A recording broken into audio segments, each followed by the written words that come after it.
네, 하나님 말씀 열왕기상 22장 41절로 50절 말씀 보시겠습니다. 열왕기상 22장 41절부터 50절.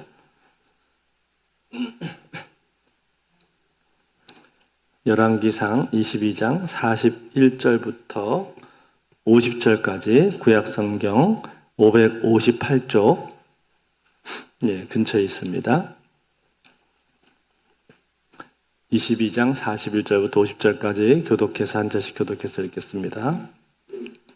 이스라엘의 아합 왕 제4년에 아사의 아들 여호사밧이 유다의 왕이 되니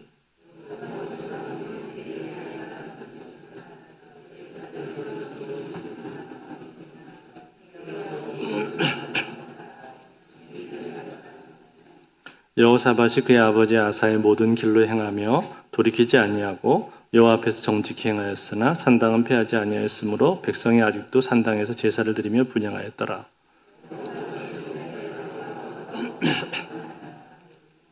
여호사밧의 남은 사적과 그가 부린 권세와 그가 어떻게 전쟁하였는지는 다 유다 왕 역대지략에 기록되지 아니하였느냐.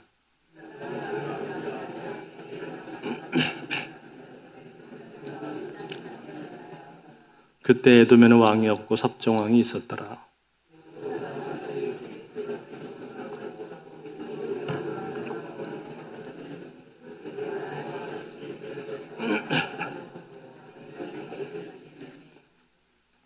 아합의 아들 아하시아가 여호사밧에게 이르되 내 종으로 당신의 종과 함께 배에 가게 하라 하나 여호사밧이 허락하지 아니하였더라. 여호사밧이 그의 조상들과 함께 잠에 그의 조상 다윗성에 그의 조상들과 함께 장사되고 그의 아들 여호람이 대신하여 왕이 되니라. 아멘.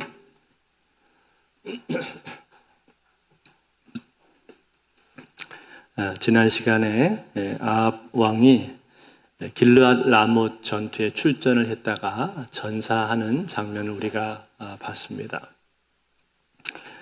그는 죽지 않기 위해서 변장을 하고 또 여러 가지 대비책들을 세워놓았었지만 결국은 하나님이 그의 보호막이 되지 못하시고 오히려 대적자, 심판자가 되셨기 때문에 그는 결국 죽고 말았죠. 그래서 미리 예언되었던 그 말씀 그대로 사마리아 연못에서 개들이 그의 피를 핥아먹는 그런 비참한 최후를 맞이하게 되었습니다.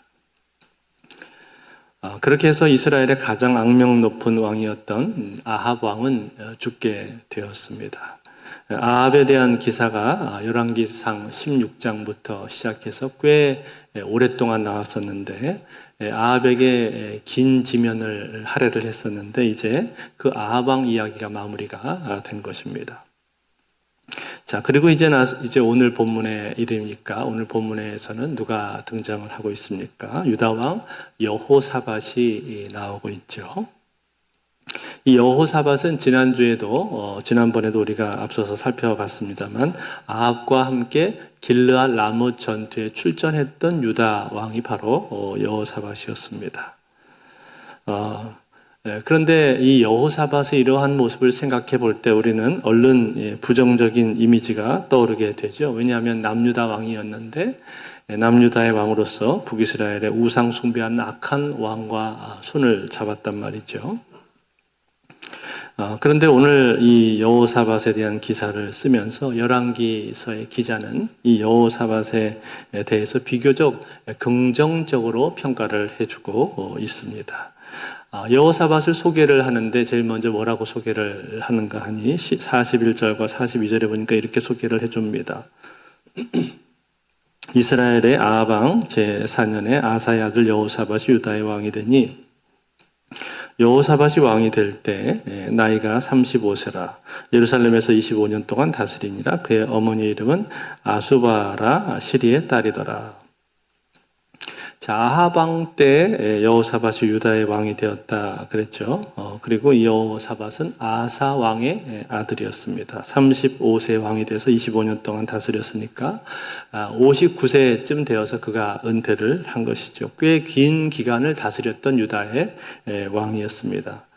그런데 이 여호사밧을 소개를 해주면서 오늘 열왕기서에서는 그의 아버지뿐만 아니라 그의 어머니의 이름도 같이 지금 소개를 해주고 있죠. 어머니가 누굽니까? 아수바다라고 말했는데 실히의 딸이었다 그렇게 말했죠. 실히라는 이 이름은 창 던지는 자라는 뜻인데 이것으로 볼 때 이 실히는 명성이 높은 무장 가문 출신의 사람이었던 것 같습니다. 그러한 가문이었기 때문에 자신의 딸 아수바를 왕가로 시집을 보낼 수가 있었던 것이죠. 아무튼 이 아사 왕과 아수바라는 여자 사이에서 난 사람이 바로 여호사밧이었습니다. 그런데 이 여호사밧을 오늘 이 열왕기 기자가 기록을 해주면서 그에 대해서 평가를 했는데 어떻게 평가를 해주었는가 하니 이렇게 평가하죠. 43절 말씀 우리 같이 한번 읽어볼까요? 43절 같이 있습니다. 시작. 여호사밧이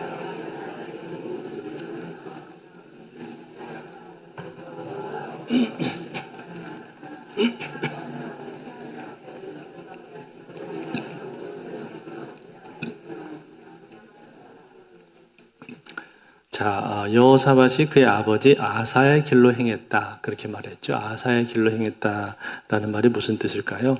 아사는 유다의 왕 중에서도 선한 왕이었습니다. 아사에 대한 내용을 우리가 전에 한번 살펴본 적이 있었는데 아사를 뭐라고 성경에서 말했냐면 열왕기상 15장 11절 12절에 보면은 아사에 대해서 이렇게 기록을 해주고 있습니다. 아사가 그의 조상 다윗같이 여호와 보시기에 정직하게 행하여 남색하는 자를 그 땅에서 쫓아내고 그의 조상들이 지은 모든 우상을 없애고 우상들을 없앴고요. 그리고 남색하는 사람들을 쫓아냈다 그렇게 말했죠. 그래서 여호와 보시기에 정직하게 행했던 왕이 바로 아사 왕이었습니다. 뿐만 아니라 그에게 할머니 태우가 있었는데 이 태우가 우상 숭배를 계속하니까 그 할머니 자리까지도 폐위를 시켰어요. 그 뒤에 15장 13절 14절 보면 나오는데 이렇게 되어 있습니다. 또 그의 어머니 마아가가 혐오스러운 아세라상을 만들었으므로 태우의 위를 폐하고 그 우상을 찍어 기드론 시내가에서 불살랐으나 다만 산당은 없애지 아니하니라. 그러나 아사의 마음이 일평생 여호와 앞에서 온전하였으며 할머니를 폐위시킬 정도로 그렇게 강력하게 개혁 정책을 펼쳤던 사람이었습니다. 그래서 그 마음이 일평생 하나님 앞에 온전했다라고 평가를 받은 왕이 아사 왕이었어요. 그런데 여기 나오는 이 여호사밧이 어땠다는 겁니까? 아사의 길로 행했다 그렇게 말했단 말이죠. 그러니까 이 말은 무슨 뜻일까요? 이 여호사밧도 역시 정직하게 행했고 다윗의 길로 행한 사람이다라고 우리가 그렇게 볼 수 있다는 것입니다. 하나님 보시기에 정직하고 선한 왕으로 남게 되었다라는 거죠. 그런데 여러분 산당을 보게 되면 산당에 대해서는 어떻습니까? 산당을 폐하지 못했다 그렇게 나오잖아요. 이 산당에 대해서는 전에도 우리가 한번 살펴본 적이 있었는데 예루살렘 성전이 세워지기 전에 이스라엘 백성들은 주로 산당에서 제사를 드렸습니다. 즉 사사시대 이후로부터 산당 예배는 이스라엘의 종교 생활하고 깊이 결부가 되어 있었단 말이죠. 그래서 성전 완공 이후에도 이 산당은 여전히 존속이 되는 경우들이 왕왕 있었습니다.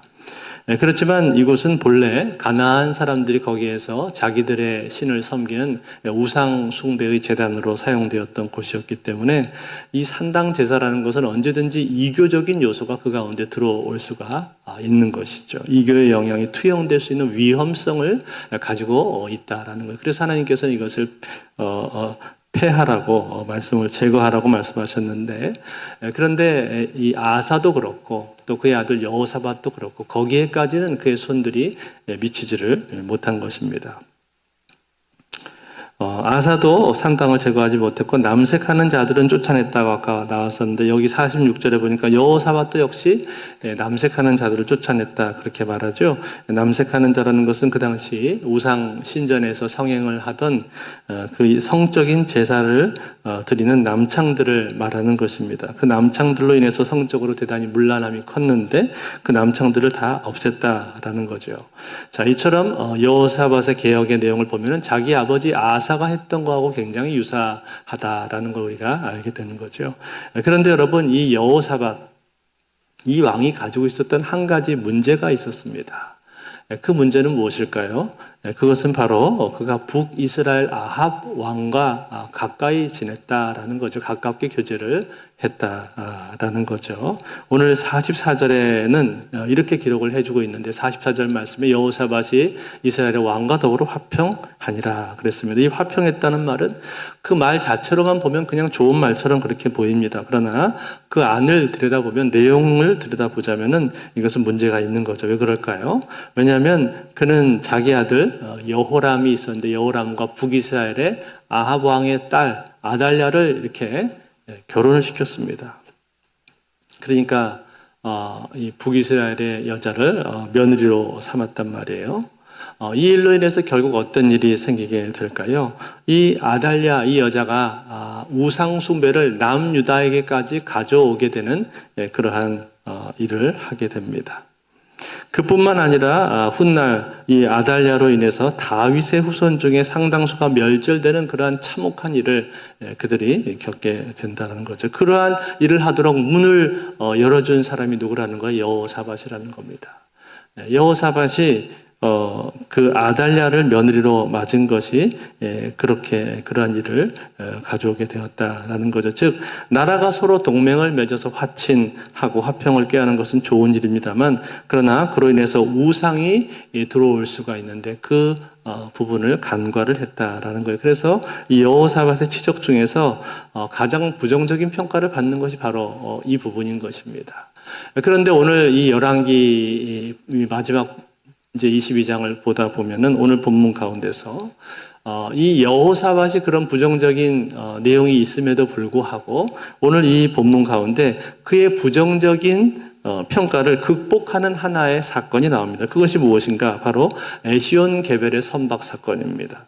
오늘 48절에 나오는데 48절 우리 한번 같이 읽어볼까요? 같이 있습니다. 시작. 여호사밧이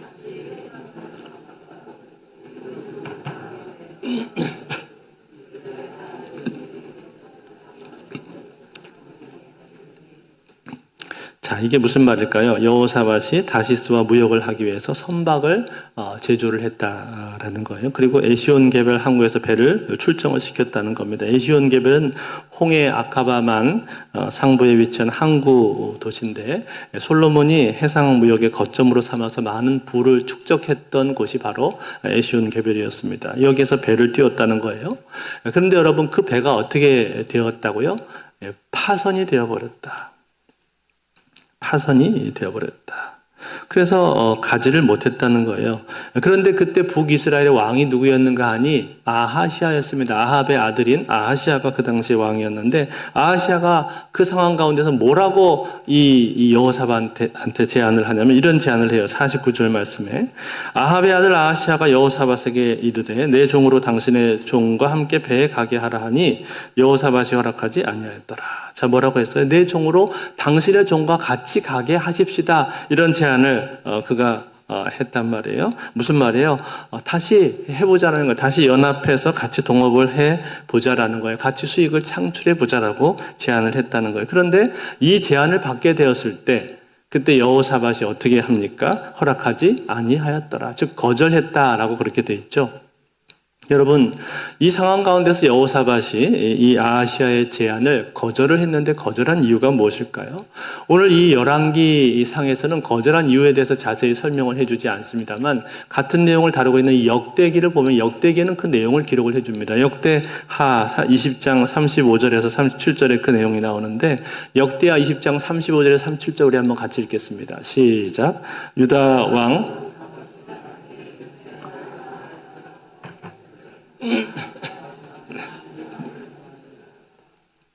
두 왕이 서로 연합하고 배를 만들어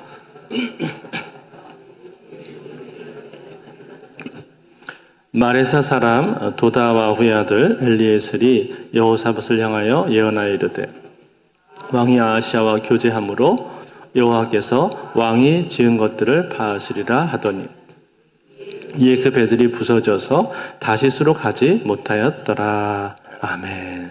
자, 여러분 이 내용을 우리가 읽었는데 이 내용을 볼 때 우리가 뭘 알 수 있죠? 아하, 이 배를 만들었는데 이 배를 만든 것이 여호사밧 혼자 만든 게 아니었구나 하는 걸 금방 알게 되죠. 혼자 만든 게 아니고 처음부터 이 북이스라엘 왕 아하시아하고 같이 합작을 해서 같이 만들었구나 하는 것을 우리가 알게 되죠.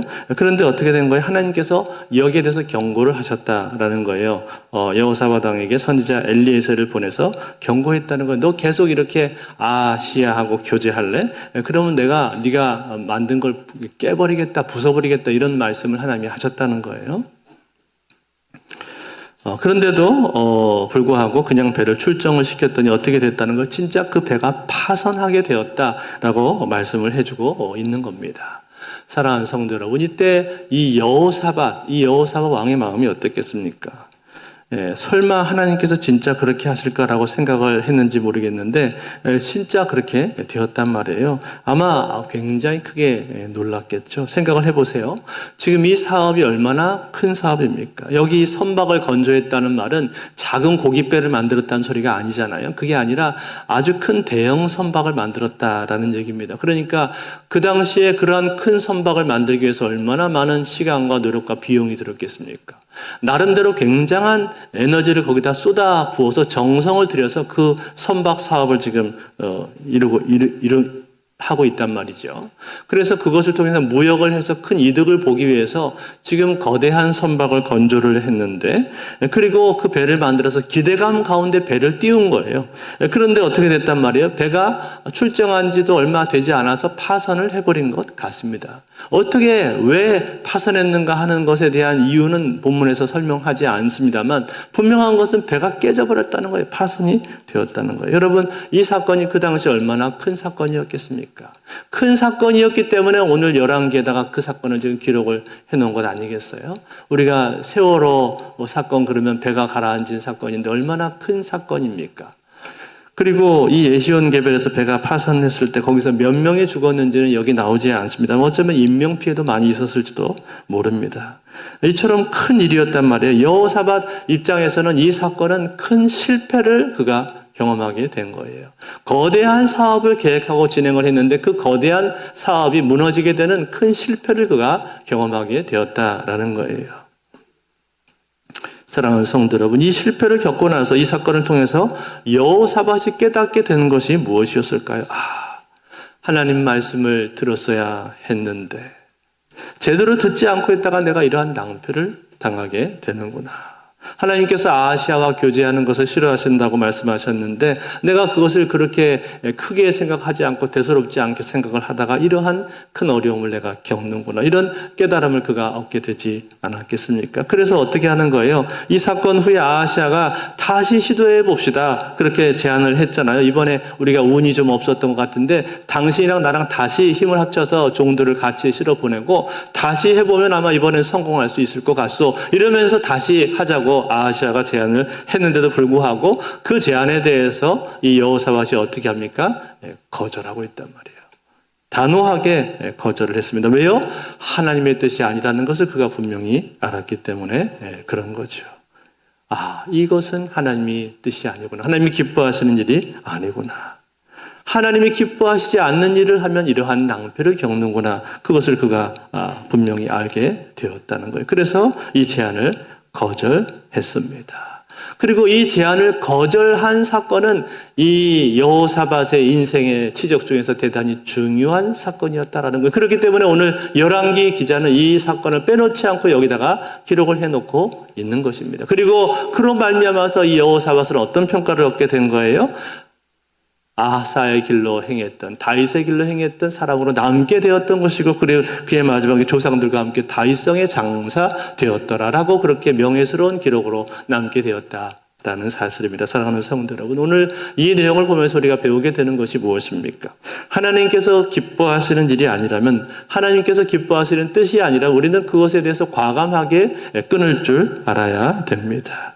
그것이 오랫동안 내가 함께 해온 그러한 일이라 할지라도, 혹은 나에게 어떤 큰 이익을 주는 일이라 할지라도 그것이 하나님이 기뻐하시는 일이 아니라면 내가 그것을 알게 되었다면 그 순간에 우리는 단호하게 그것을 끊어내야 된다는 사실입니다.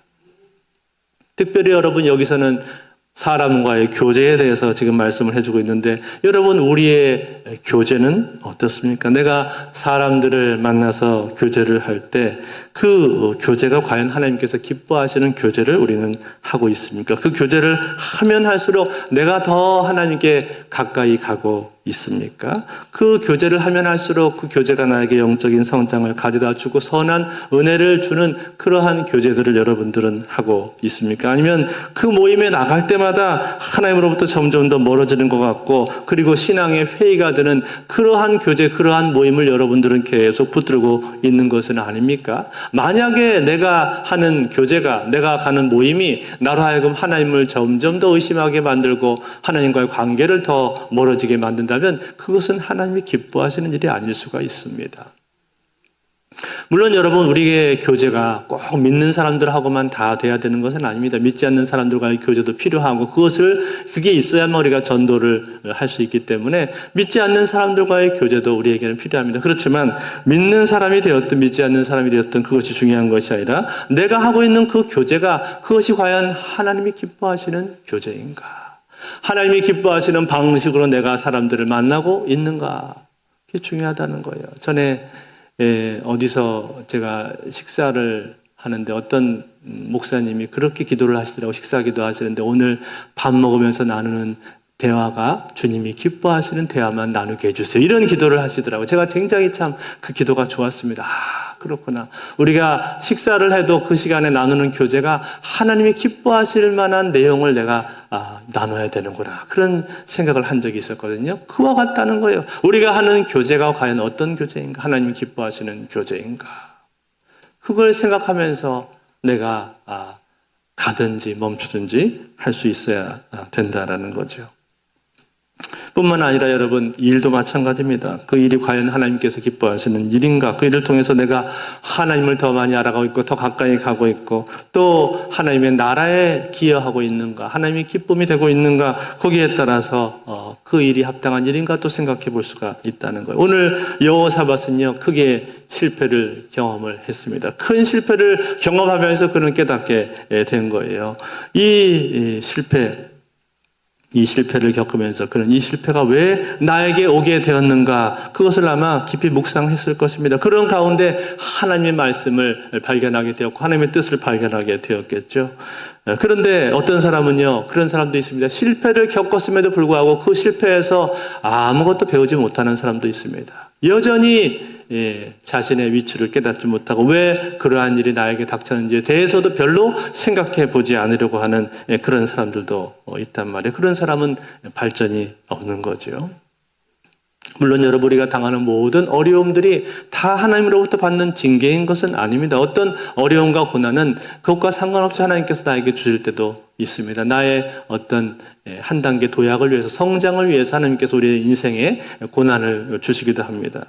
그렇지만 여러분 분명한 것은 무엇입니까? 우리의 삶 가운데 실패나 어려움이나 고난을 겪게 되었을 때 우리는 그 가운데 하나님의 뜻이 무엇인가를 찾아야 된단 말이죠. 왜 이러한 어려움이 나에게 찾아오게 되었는가? 왜 이 길이 막히게 되었는가? 그 일들을 겪으면서 하나님의 뜻은 어디에 있을까를 우리는 묻는 태도가 필요합니다. 하나님, 이 가운데 있는 주의 뜻이 무엇입니까? 라고 물을 수 있어야 된다는 거예요. 그렇게 하나님 앞에 묻는 과정을 통해서 우리는 성장을 하게 되어 있습니다. 물론 어떤 때는 그 시간을 통해서 내가 하나님의 뜻이 이것이구나 하고 확신하게 되기도 하고 어떤 때는 도무지 잘 모르겠다. 그런 때도 있습니다. 그렇지만 그럼에도 불구하고 우리는요 계속 하나님께 물을 줄 알아야 돼요. 하나님, 이 일 가운데 있는 하나님의 뜻이 무엇입니까? 그걸 찾고 그 문제를 가지고 씨름하고 매달릴 줄 알아야 됩니다. 그러한 하나님과의 관계 가운데서 우리는 영적으로 성장하게 되어 있단 말이죠. 근데 그러한 질문을 던지지를 않아요. 그러한 일을 겪으면서도 하나님 앞에 나와서 질문을 하지 않습니다. 혼자 머리만 돌리고 있을 따름이죠. 혼자 머리를 돌릴 게 아니라 하나님 앞에 가지고 나와서 질문을 할 줄 알아야 됩니다. 그럴 때 우리는 그 속에서 영적으로 열리고 성장을 하게 된다라는 거죠. 그리고 하나님의 선하시고 기뻐하시고 온전한 뜻이 무엇인가 하는 것을 비로소 분별하게 되는 것입니다. 그러므로 사랑하는 성도들, 이 세상에서 지혜로운 사람은 어떤 사람일까요? 지혜로운 사람은 우리의 인생 가운데 닥치는 어려움과 고난을 통과하면서 그 가운데 배울 줄 아는 사람이 지혜로운 사람인 줄로 믿습니다. 배울 줄 아는 사람, 그 일을 겪으면서 그 일에 담겨있는 의미가 무엇인가 하는 것을 찾고 구하는 가운데 배우는 사람, 그런 사람이 성장하는 사람이고 그런 사람이 지혜로운 사람이라는 거예요.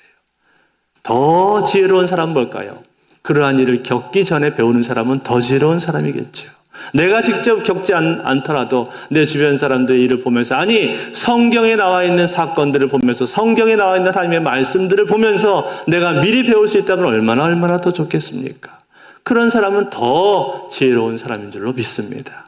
그러므로 사랑하는 성도 여러분, 오늘 우리는 이 성경 말씀을 대하면서 우리의 삶 가운데 어려움이 찾아오게 되었을 때 그 어려움 가운데 하나님의 뜻을 잘 찾고 분별하고, 그리고 그것으로 말미암아서 하나님이 기뻐하시는 길로 방향을 수정하는 저와 여러분들 되실 수 있기를 바랍니다. 그리고 하나님의 말씀을 보면서 그 전부터 하나님의 말씀이 뭐라고 하는가에 집중하면서 내가 겪지 않더라도 하나님의 말씀, 성경에 나와 있는 내용만을 가지고도 그 하나님의 뜻을 잘 분별할 수 있는 그러한 진짜 지혜로운 성도님들이 다 되실 수 있기를 주의 이름으로 축원드립니다.